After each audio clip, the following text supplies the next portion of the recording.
Outcome 6 is about cooperating with other providers. So it's looking for the practice to demonstrate that it provides safe services when care is provided by more than one provider or when patients move between providers. So for example, if they're referred for treatment to another practice.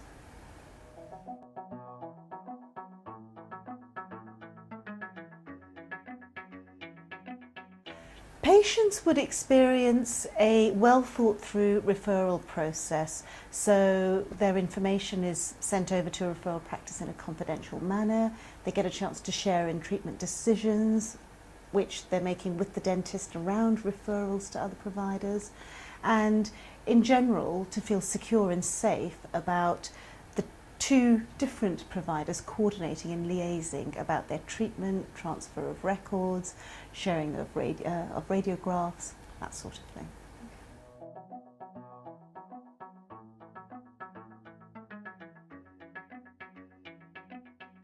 Well, one of the things that the practices do more and more is work with dental care professionals. So the GDC's guidance around dental team working is a very useful document to look at.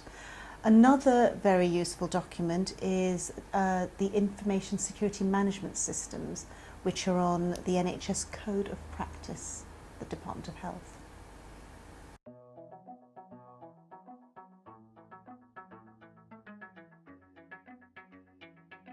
First thing the registered manager will have to do is look at the referral care pathways in their area.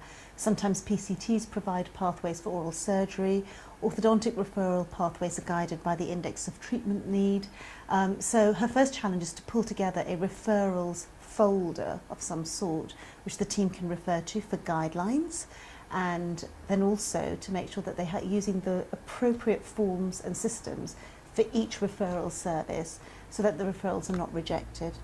It's also important to follow the guidance in the essential quality document sent to us by CQC, which tells practices all the different items that are expected to be included on a referral.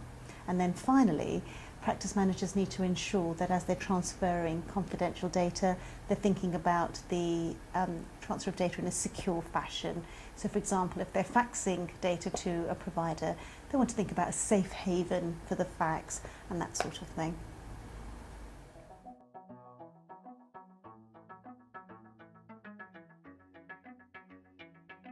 Our practice management manual for CQC will help you reorganise your existing quality assurance practice systems in 3 steps.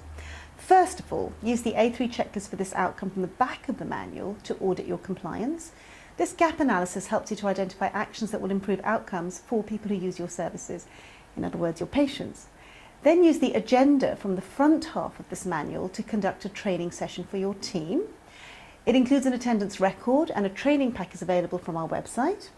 Finally, show your team the results of your gap analysis for this outcome and discuss who will work on items marked amber, which you've identified that you have but may need updating, and who will action items that are marked red, which you have identified are outstanding pieces of work. Examples might include a business continuity plan. Once you've decided which audits are required to measure, monitor and modify your systems, you're ready to record your agreed action plan at the bottom of the agenda and to set a time frame for completion. For efficiency, I'd suggest you give each team member a manual so that they have a personalised individual training record and an action plan to work from. This way they can concentrate on recording and completing the tasks delegated to them and demonstrate their involvement to a CQC assessor.